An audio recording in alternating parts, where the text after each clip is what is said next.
that 42 people, police are saying, have been transported to local hospitals, and the mayor is telling us that probably upwards, north of 20 people killed in this attack. As the news does not get happier from Orlando, Florida, I don't know where my son is. No one can tell me where my son is. If he's been shot, if he's dead, no one knows. Showed up well planned with his execution in terms of what he wanted to do, but the long-standing fear from the FBI is that ISIS in particular. The largest mass shooting in the country, which is aimed specifically at the LGBT community. Could this trigger another mass shooting? Absolutely.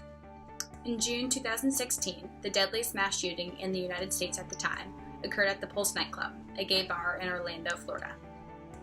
The shooting, lasting for nearly 3 hours, ended after a police shootout when the perpetrator was shot and killed. 49 people tragically died, excluding the shooter himself, and 53 others were injured. The shooter, identified as Omar Mateen, pledged allegiance to ISIS on a 9/11 call during his rampage, marking his act as one of terrorism.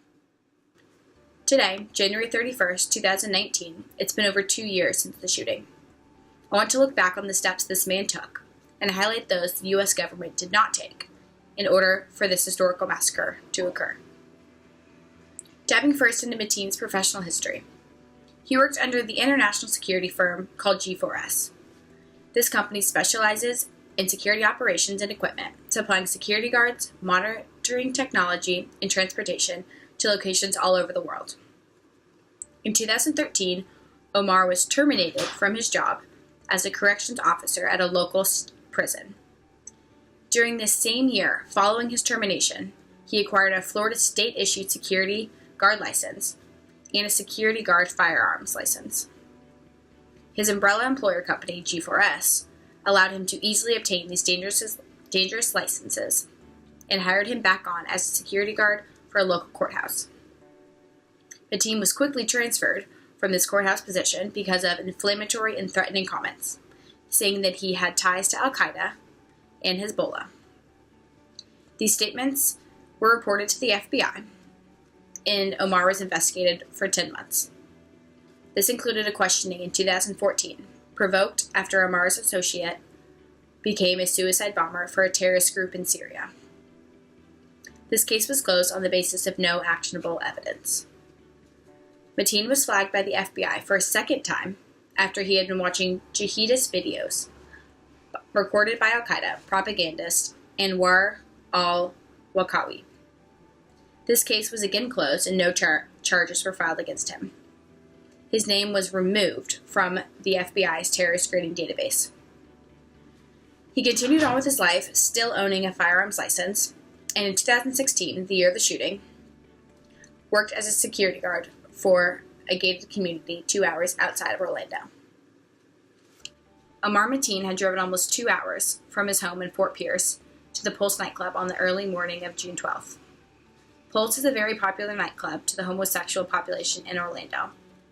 The gay bar was celebrating the infamous Latino night on the Thursday the shooting occurred. Statements made known to the FBI argue that Omar Mateen always held a negative personal opinion against the homosexual community. His second wife commented that the venue was chosen at random. However, the shooter's alignment with ISIS, an organization that releases propaganda videos of gay men being thrown off of buildings, makes the public question Noor Salman, the wife's, legitimacy. Regardless if it was intentional, the mass murdering of a specific community, particularly one with such an oppressed history as LGBTQ, is a hate crime that strikes fear in individuals pertaining to that group. There are several obvious risk factors that went ignored or were handled poorly that allowed this man to make the impact he did. Omar Mateen, after receiving a thought-to-be meticulous background check, used his employee gun licenses to obtain weapons for murder. The first risk factor was Mateen's employer, G4S's, ignorance toward his change in mental stability. The company failed to comply with its own internal protocol to report changes in Omar Mateen's mental health and seize his weapons. This poor management, apathetic disregard can be blamed on the company's disorganization. G4S is a massive international security corporation, but the responsibility the company entrusts in its employees needs to be considered and attended to scrupulously.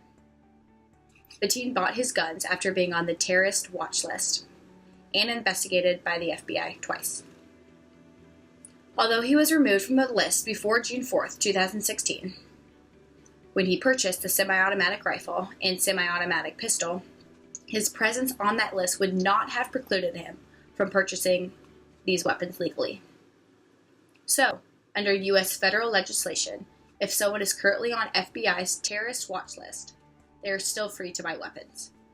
This risk factor can be blamed on inadequate government regulation and legislation.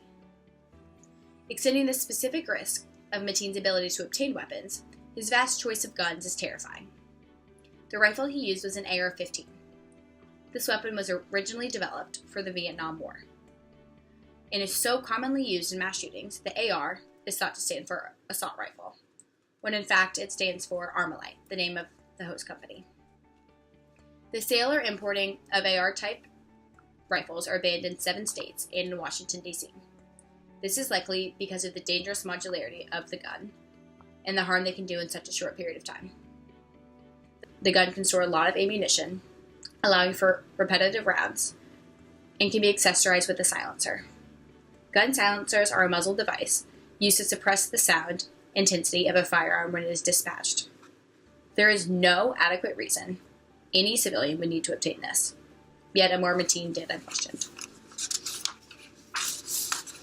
While there are other complications within this horrific scenario, including delicately handling hostages and bomb threats, unreachable and unprepared paramedics, and miscommunication within the SWAT rescue team, the apathetic gun regulation was the root of it all.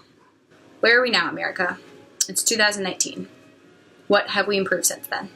Thank you.